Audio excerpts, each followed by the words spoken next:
Assalamualaikum dan salam sejahtera kepada pensyarah serta rakan-rakan. Nama saya Farisha Alia Humairah binti Nur Alizan dari kelas PIM 2, iaitu saya dari kumpulan 6. Jadi pada hari ini saya akan membentangkan refleksi kendiri bagi subjek GPPP 1092 pengantar pengajian pendidikan. Jadi antara ilmu baharu yang paling memberi kesan kepada saya ialah pemahaman mendalam tentang falsafah pendidikan kebangsaan, iaitu FPK. Sebelum ini saya hanya tahu FPK sebagai teks hafalan, tetapi sekarang saya faham bahawa matlamat utama pendidikan bukan sekadar akademik, malah untuk melahirkan insan yang seimbang dari segi jasmani, emosi, rohani dan intelek, iaitu jeri. Selain itu, ilmu baharu yang paling memberi kesan kepada saya dalam subjek GPPP 1092 ini adalah mengenai kepentingan permuafakatan komuniti.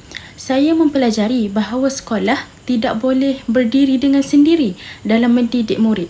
Konsep permuafakatan ini menekankan kolaborasi strategik antara pihak sekolah, ibu bapa melalui PIBG serta pelibatan pihak luar seperti komuniti setempat dan sektor korporat. Ilmu ini telah menyedarkan saya bahawa pendidikan adalah tanggungjawab kolektif atau tanggungjawab bersama demi memastikan persekitaran pembelajaran yang kondusif buat murid-murid. Jadi, apakah kesan ilmu baharu tersebut kepada diri saya sendiri, masyarakat dan negara?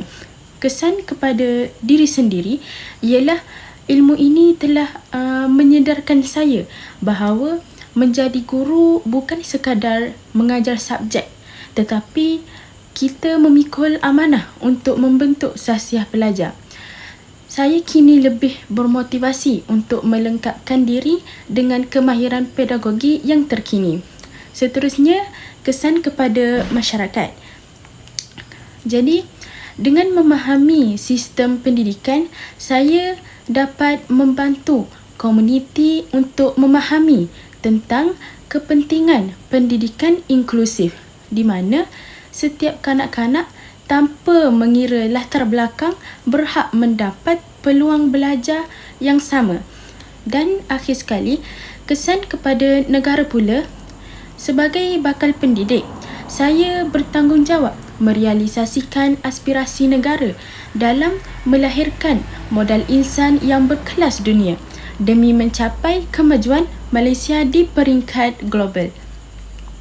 Jadi, sebagai kesimpulan, subjek GPPP 1092 ini adalah asas yang sangat kukuh bagi saya untuk menjadi seorang guru yang berjiwa besar.